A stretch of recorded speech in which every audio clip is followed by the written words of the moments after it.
These are my audience members.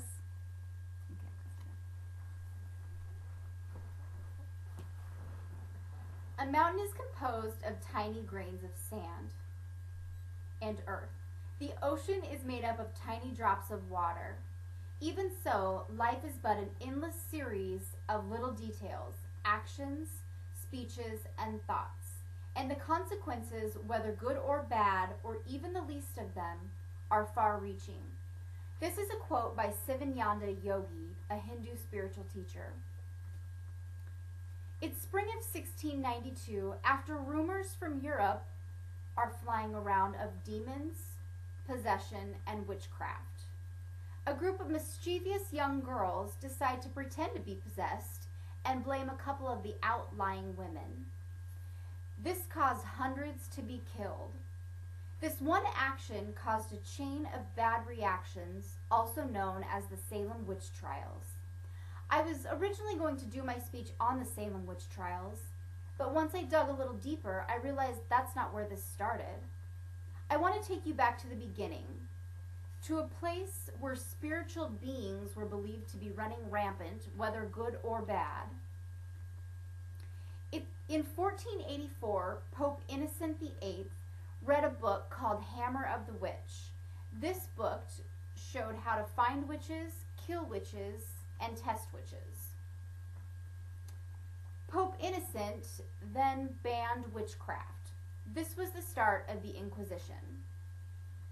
Tens of thousands were killed by drownings, being burned at the stake, being stoned, or pressed by stones. Millions were tortured, arrested, and investigated. The Inquisition, created by the Roman Catholic Church, was supposed to convert apostates and prevent others from falling away from the church. Its main function was to be a police force to carry out the will of the church and the will of God. This book, The Hammer of the Witches, is described as the most vicious and damaging book of all times to this day. Over 70% of the accused were women. They were widows, defenseless, poor, and elderly.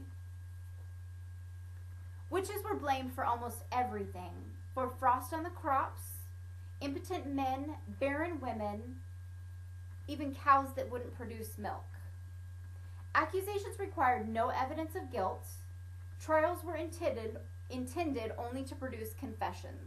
Torture prompted confession. To identify a witch, many were bound and dropped into a blessed body of water. If they sunk, they were believed to be a witch and hopefully saved in time. Others were weighed. It was believed that witches had little or no weight. In 1631, reason started to prevail. A priest who witnessed many burn at the stake later wrote, in his view, none were guilty. He warned that if the witch hunt continued, the land would become empty. Meanwhile, doctors started to realize that seizures came from health issues and not demon possession. Centuries later, a study of the fungus ergot, which is in wheat, rye, and other cereals, came out, saying that it caused symptoms like delusions, vomiting, and muscle spasms. These were also symptoms to believe someone was possessed by the devil. Even though witch hunts were ending in Europe, the stories were never ending and far-reaching as they started to infiltrate America. Sivananda believed all actions, no matter how small, had the potential to be far-reaching. One pope reading one book caused tens of thousands to be killed in the Inquisition, followed by the Salem witch trials that has shaped America's history forever.